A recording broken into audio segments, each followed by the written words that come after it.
Salut tout le monde, bienvenue dans On Jase de chasse, de pêche, de plein air avec moi-même Steph Monette. J'espère que vous allez bien. Je sais qu'il y en a une méchante gang qui part à la chasse à l'orignal en fin de semaine. Ça commence. De plus en plus ça rouvre, de plus en plus les zones sont approuvrées. On est présentement nous autres aussi à la chasse à l'orignal. On est à l'arc. La raison pourquoi on n'est pas trop stressé, c'est qu'on revient à carabine. Fait que là, après avoir fait, là, tu sais, hier, je vous en ai parlé, on a fait le tour des caméras, on a fait vraiment... on a regardé où est-ce que il y en avait le plus, que ça roulait le plus. Puis à matin, on est venu pour y aller, puis il mouillait comme il pleut là. Puis ça m'a pas tenté d'aller prendre une chance, de faire sortir un orignal, de mettre une flèche dedans, puis de peut-être pas être capable de le retrouver. Puis je reviens tout le temps en vous disant, oui, je le sais qu'il est chaînissant, mais pour moi, c'est en dernier recours. Puis... j'ai pas besoin de ça, là. J'ai pas de pression à mettre. Premièrement, c'est un territoire privé où est-ce qu'on est. On n'est pas obligé de... Les orignaux, c'est nous autres qui manègent, c'est nous autres qui fait attention au cheptel. Fait qu'il n'y a pas de presse, là. On a du temps en masse, en masse, en masse. On a du fun, on a du bon temps, on est en chum, on prend la bonne bouffe, on relaxe, on prend ça cool. Fait que, on a du temps, fait qu'on se presse pas. Puis on récolte, puis on récolte pas, puis that's it. C'est juste, on est dans le bois, on a du fun. On voit des signes, on fait le tour des tests, on est après vérifier nos territoires. C'est malade. En tout cas, tout ça pour vous dire que là, il n'y a pas de stress avec rien. Puis demain matin, là, je vais vous dire pourquoi je fais ça. La température, là, depuis à peu près 4 jours, c'est de la boîte. Ça vaut pas rien, ça va, il mouille, il vente, c'est de la brume. Ça roule, mais ça roule au ralenti. Des trucs que je remarque que ça roule pas bien, on voit pas de perdrix dans les chemins, on voit pas de traces de coyotes, pas de coyotes, mais de renards, pas de porc-épic, c'est smooth, là, tu sais, fait que pourquoi on va prendre une chance? Je sais que quand t'as un temps bien limite pour aller chasser, ben là, t'as pas le choix, tu mets du temps, puis t'essayes, puis go, puis tu forces, mais là, je suis pas obligé de forcer. Fait que j'aime mieux laisser aller le temps.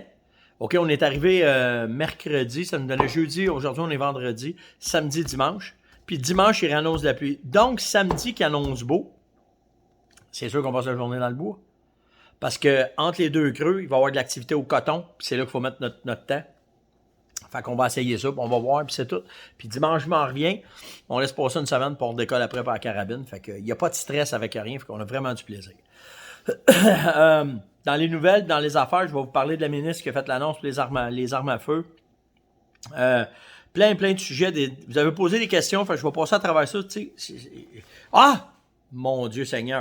J'ai oublié mes gagnants. C'est aujourd'hui que je divulgue mes 2 gagnants de Vitalmix en spray et un ensemble de réactivation pour ce temps ici.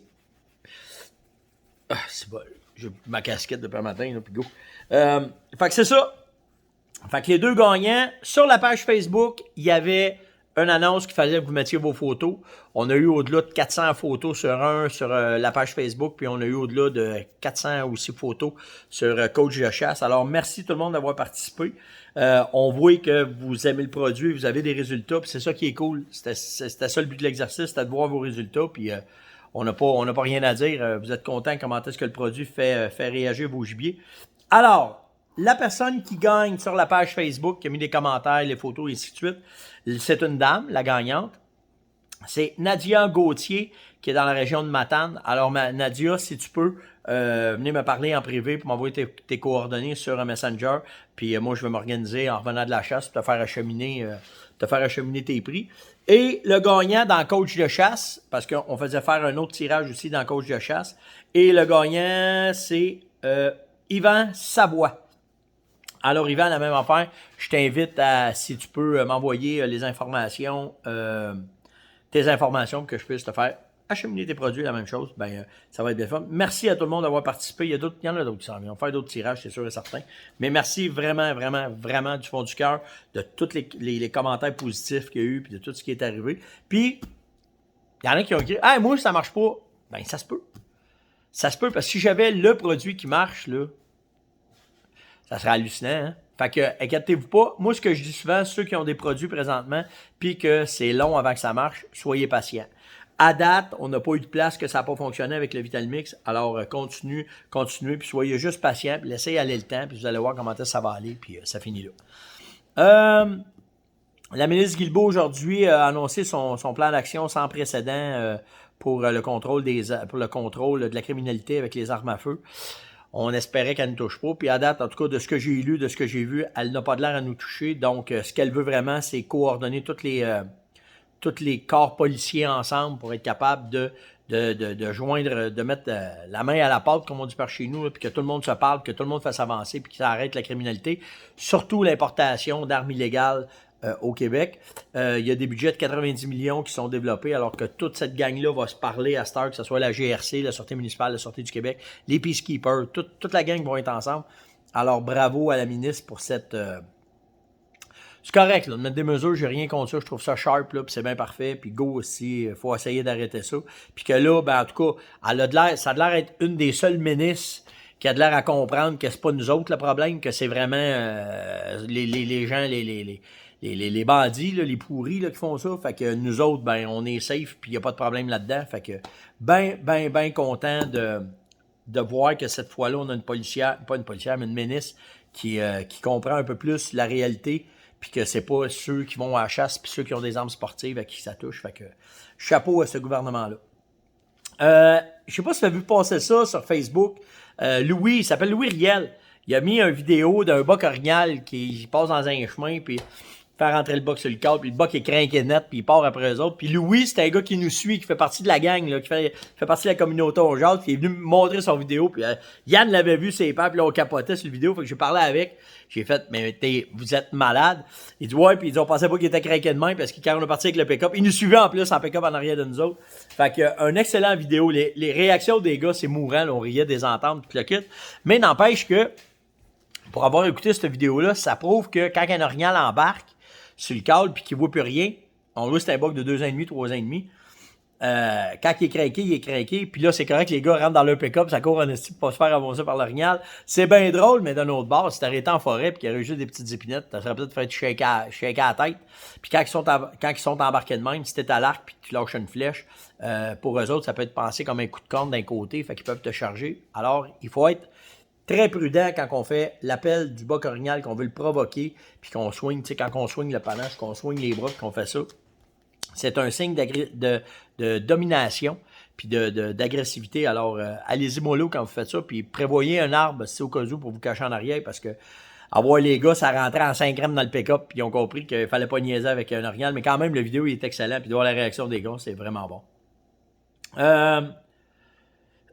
J'ai Frédéric qui me demande, Stéphane, il dit, je chasse avec mes oncles, je chasse avec mon père, j'ai chassé avec mon grand-père. Puis il dit, nous autres, là, la récolte de matures, là, des orignaux matures, là, puis il dit, je trouve ça capoté de voir tous les gros bocs qui se récoltent, mais il dit, par comment ça se fait que ceux qui font des films, puis ceux qui sont professionnels de ça, ils arrivent tout le temps avec des gros bocs, puis écoute, je présume Frédéric, ben en tout cas, j'ai vu son avatar, là, il n'y a pas 60 ans. Puis que tu poses cette question-là, c'est bien légitime. Il y a une affaire, il faut que tu comprennes, c'est que souvent, dans ce cas-là, la majorité des gars qui font des films, les gars qui guident, ils passent leur temps dans le bois. Fait qu'ils ont du temps. Fait que si, admettons, un guide il est sur un territoire, puis il pogne pas le box sur le premier coup, puis il y a un deuxième groupe qui rentre, puis il pogne sur le deuxième groupe, mais il va avoir passé 2 semaines de temps à le chasser, puis tomber dessus à un moment donné. Puis, faut pas que tu oublies aussi que quand les gars font du vidéo, c'est pas tous des gars, les gars, ils ont beaucoup à gagner de vous présenter des gros panaches. Fait que les gars, qu'est-ce que vous pensez qu'ils font? Ils chassent souvent des meilleurs spots, puis ils trouvent le moyen de chasser des meilleurs spots. Ça veut pas dire que ça reflète la réalité de la majorité de la province. Puis, j'ai une autre question qui m'a été posée. C'était pas ça, c'était où donc? Ah oui, c'est ça. Ben, c'était à ça que j'en arrivais. Je pensais que c'était une deuxième question, parce que quand j'ai tout réfléchi à ça, puis j'ai tout écrit ce que je voulais te parler là-dessus, c'est qu'il faut que tu comprennes aussi que, à part ces places-là, où est-ce que tu as... Tu sais, on le sait, il y a des places au Québec, là, ça donne des gros orignaux année en année. Que tu parles des portes de l'enfer, que tu parles de la réserve de Rimouski, la réserve de Matane. Tu sais, c'est toutes des places que il y a de l'orignal, puis tes chances de te frotter c'est un bel orignal sont plus fortes que si tu chasses en haute sanitaire, si c'est terre publique. ou s'il y a des gars en arrière de chaque arbre, ben c'est différent aussi, OK? Mais aussi, il y a le fait que dans ta prospection, tu peux avoir des choses qui vont te dire que peut-être que tu n'en récolteras pas d'orignaux, de gros orignaux en tout cas. Puis ça se fait par ta prospection. Puis je vais t'expliquer de quoi. Faut que tu t'informes aussi sur comment est-ce que ça se passe dans ton secteur de chasse. J'ai déjà chassé des secteurs, OK? Puis où est-ce qu'on est ici présentement? Là, je suis dans le bout de Charlevoix. Ben, les orignaux, la première année qu'on a commencé, moi c'est ma 4e année que je chasse dans ce coin ici. Les orignaux, quand on est arrivé, il n'y en avait pas sur nos caméras. Pas d'orignal. Pas de boc. Ben des femelles, pas de boc. Je trouvais ça bizarre. Fait à faire des recherches, à regarder, à poser des questions. À un moment donné, je suis au village, moi, un truc du ministère, biologiste, arrête, va le voir. Tu fais ici? Je travaille ici, monsieur Monet, je te préfère des études. Dis-tu quoi? L'orignal? Ah, Chris, ça donne bien. Des questions à te poser. Oui. Commence à parler avec le bio. Blablabla. Puis là, ben, il me dit que dans la région, il y aurait probablement eu des problèmes de tiques. Puis que la majorité des gros bocs auraient tombé au combat à travers ça. Ça s'est affaibli avec la quantité de neige qu'il y a ici. Ben, beaucoup de gros mâles étaient décédés. Puis il dit là, ça se restabilise. Quand moi, là, il m'avait parlé de ça, c'était la 2e année, il dit ça se restabilise. Puis il dit, vous allez voir sur vos caméras de surveillance, vous allez voir une augmentation. Puis comme de fait, c'est ça qui est arrivé. Tranquillement, pas vite, on a commencé à voir apparaître des spikes. L'année passée, on avait un beau boc, on l'a récolté. Puis on avait plusieurs jeunes bocs. Cette année, ces jeunes bocs-là, ils sont là encore. Ils sont rendus à 3 ans et demi, 4 ans et demi. Ils commencent à avoir des petites palettes. Ils commencent à avoir du 35 pouces, 40 pouces. Fait que si cette année, on en sort un, mettons qu'on en sort 2, il en reste d'autres. L'année prochaine, on a des chances d'avoir du 45 pouces, peut-être du 48 pouces, peut-être du 52 pouces, je sais pas. Mais là, c'est à cause de ça. Fait il y a plein de facteurs qui vont faire que dans ton secteur, ça va changer. Ça peut être la nourriture. S'il n'y a pas une bonne nourriture, c'est à la base. S'ils n'ont pas de bonne nourriture, les panaches ont de la misère à grossir. La génétique. C'est drôle, là. Vous allez dire, moi, là, des orignaux que j'ai récoltés en Gaspésie, des orignaux que j'ai récoltés ici, là, dans ce coin-ci, là, Christy différence de grosseur. Les plus gros orignaux que j'ai vus, c'était dans le parc de Laurentides. Puis ce qui est en périphérie du parc de Laurentides. En bodé. Les plus gros panaches, on a une coupe de beau, ça côte nord. Il y en a ailleurs. Mais ça dépend. L'autre élément qui rentre tout de suite en ligne de compte, c'est la pression de chasse. S'il y a beaucoup de pression, il y a moins d'orignal. S'il y a moins de pression de chasse, il y a... C'est tout le temps par rapport. Tu vas arriver, ça ne veut pas dire qu'il n'y a pas d'orignal à Matane, puis qu'il n'y a pas d'orignal à Rimouski, puis c'est pas ça. Mais plus que de la pression de chasse, plus qu'il y en a qui tombent au combat. Puis là, ben, c'est là que la gestion vient en ligne de compte, puis là, il faut que tu te mettes à gérer. Fait que tu sais, il y a beaucoup d'impondérables, mais la job, pourquoi faire que peut-être dans ton secteur, il n'y a pas de gros bocs orignal, ben pousse plus loin. S'il y a trop de pression, puis les bocs tombent année après année après année, un jeune boc grossit jamais, là. Ça, c'est sûr et certain.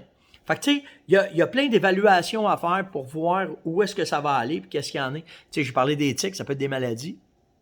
Il y a plein d'affaires qui font qu'un territoire va varier, va augmenter. Il y a des territoires qui disparaissent, il y a des territoires qui n'ont plus d'orignal, c'est le chevreuil qui prend la place. Fait que ça évolue tout le temps, tout dépendant de l'habitat, tout dépendant de la pression de chasse, tout dépendant de 1000 affaires. Fait que Fred, ce que je te dirais, ben, fais un bon inventaire. Mets beaucoup de caméras, investissez dans les caméras, regardez ce que vous avez sur votre territoire pour voir, pour vous donner une idée. Puis une fois que ça c'est fait, ben, tu vas savoir ta possibilité. Puis c'est là que tu peux décider qu'est-ce que tu vas récolter et qu'est-ce que tu ne récolteras pas. Cette année, c'est une année permissive. Alors, si tu as une chance, bien entendu, tu essaies d'enlever des femelles pour rebalancer les troupeaux parce que l'orignal, c'est comme le chevreuil. Puis après ça, ben, c'est toi qui vas décider vraiment. Puis ça peut arriver que dans des territoires, tu n'en auras pas de beaux bocs. Fait qu'il faut peut-être falloir que tu commences à penser, tu vas essayer de ramasser un boc qui a de l'allure, changer de place. Puis après ça, ben, la balle est dans ton camp, c'est toi qui vas décider. Mais la clé de tout ça, il y a une affaire qu'il faut que tu saches, c'est la prospection. Si tu réussis à bien comprendre ta prospection, ben, tu vas être capable d'avancer et de faire ce que tu as à faire. Attendez, je veux juste être sûr parce que j'ai 3 ou 4 affaires. Je vais essayer de pogner les meilleures affaires. Ça, c'est fait. J'ai une bonne question de Martin. Il dit, Stéphane, il dit, on a commencé à louer des terres pour la chasse au chevreuil. On est sur le bord de l'Ontario. Les fermiers sont un peu réticents. Il dit, sans payer une fortune, toi, tu fais comment? Tu fais comment pour garder tes places de chasse? Moi, j'essaye de m'impliquer. Je sais qu'avec le travail, à cette heure, c'est plus difficile. Mais à l'époque, quand je travaillais dans des places puis que j'essayais de garder mes places de chasse, c'était tout le temps prévu d'aller passer 2-3 jours l'été pour aller aider mes fermiers. partais à aller des gars. Rentrer du foin. Je savais quand que le foin faisait le foin. Tu as besoin du monde? Okay, certains, on a besoin du monde. M'allez vous aider à faire des foins. Fait que là, ben, tu sors de juste prendre ce qu'il y a sur le terrain du monsieur qui a le terrain, puis tu montres que tu es capable de faire d'autres choses avec lui. Tu sais, là, je parle de faire du foin. Ça peut être s'il fait des rénovations sur sa grange, aller l'aider à travailler sur sa grange. Il n'y a pas juste l'argent tout le temps qui rentre en ligne de compte. Puis il n'y a pas juste une bouteille de vin à Noël qui rentre en ligne de compte. C'est si plus que vous allez mettre du temps avec vos gens qui vous louent les territoires, que là, vous allez être capable de personnaliser ça, vous allez être capable de garder ça. Puis, ça m'est arrivé là, d'avoir une terre, puis de venir aider, puis que le voisin dit « Hey, comment ça, t'as eu de l'air? Ouais, c'est un gars qui vient en chercher chez nous. Hey, il est capable de nous aider, nous autres. » Whoop, on agrandissait le territoire. On agrandissait le territoire, on agrandissait. Fait que, tu sais, c'est à vous autres d'investir dans votre territoire, de prendre du temps, tu sais, s'il y a des chalets, de bien arranger les chalets, de les chemins, juste bloquer des trous, arranger des calvettes, n'importe quoi. Puis plus que vous allez tu vas t'intégrer avec eux autres, bien plus que tu vas avoir des chances de garder tes territoires de chasse, puis que tu vas avoir du plaisir à chasser là-bas. C'est assez. Les autres affaires, là, ça me tente pas de parler de ça. Il y a du négatif un peu, puis ça me tente pas de brosser de la boîte. Je suis à la chasse, puis c'est cool, puis j'ai du fun, fait qu'on laisse ça de même. Mais, ah oui, hey, la dernière question, c'est Gilles qui m'a demandé ça. Ça peut l'aider. Il me dit, Stéphane, tu as déjà parlé dans ton arc, dans ton arbalète, tu as la flèche numéro 1, 2, 3. Comment tu fais pour la déterminer, savoir c'est quelle flèche qui est la meilleure là-dedans? Ben, c'est en tirant avec. Fait que je vais tirer, je t'apprends à ajuster une arbalète, là, on a eu des troubles à l'ajuster, là, ça allait pas bien, il faut que je défasse le télescope, il faut que je la rebalance. Je vais retirer avec tantôt. Mais ce qu'il faut que tu fasses, c'est que tu vas tirer avec tes flèches. Là, une fois que tu vas grouper à la bonne place, là, tu vas mettre tes flèches de chasse. Tu vas tirer avec tes flèches de chasse. Là, tu vas voir où ce qui groupe. Tu en as tout le temps une qui va exactement où ce que tu sais. C'est elle, ta numéro 1. Prends un petit crayon, marque sa plume 1. Tu sais, la deuxième, la deuxième, un petit peu offset, elle vole pas tout le temps bien, c'est la numéro 2. Ça peut être la numéro 3. La numéro 2 va peut-être mieux aller. Puis là, ben, tu vas avoir tes meilleures flèches. Fait que quand tu chasses avec ta meilleure flèche, tu vas avoir la meilleure précision. Puis après ça, les autres, ben, ça arrive que. Puis jamais déjà arrivé de scraper des flèches parce que ça ne voulait pas grouper. Des fois, la façon que le carbone est tourné ou de la façon que c'est fait, ça ne marche pas. Fait que tu scrapes cette flèche-là, tu regardes pour tirer d'un cible, puis ça finit là. Fait que c'est comme ça que je les délimite. Puis à l'arc, c'est la même affaire. À l'arc, c'est encore plus touché. Tu vas sur une douzaine de flèches, tu en as tout le temps 4-5 qui volent bien, qui sont bien balancées, que la colle, les plumes. C'est une question de balancement. Fait que c'est de cette façon-là que je délimite et que je décide quelle est ma meilleure jusqu'à temps que ce soit ma moins bonne, pour pouvoir avoir un tir de précision au maximum puis être capable de faire un excellent tir quand que le gibier va se présenter. C'était le jazz d'aujourd'hui. J'espère que vous avez apprécié. Posez des questions, likez, partagez, invitez et surtout commentez. Et comme vous le savez, ben, quand j'étais à la chasse, j'étais un peu moins buzzé à vous faire ça le matin de bonne heure. Un matin, on s'est levé, on a déjeuné, on a vu que ça avait pas de bon sens de chasser à l'arc là, avec cette pluie-là. Ben, on a décidé d'aller faire un tour au village, d'aller se réapprovisionner, la bouffe, tout le kit. On avait aussi des moteurs à aller porter au magasin, fait qu'on est allé placer un moteur parce que ici, ils pêchent beaucoup, fait que j'ai donné un coup de main. Ben, regarde, ça revient à ce que je vous disais. J'ai donné un coup de main à mon chum qui est ici, puis qui s'occupe du territoire, puis on a fait ce qu'on avait à faire. Donc, passez une excellente journée. Si vous avez des questions, n'hésitez pas. Et surtout, n'oubliez pas de liker là et de commenter là et de partager là et de vous amuser en fin de compte. On se voit demain tout le monde. Ciao!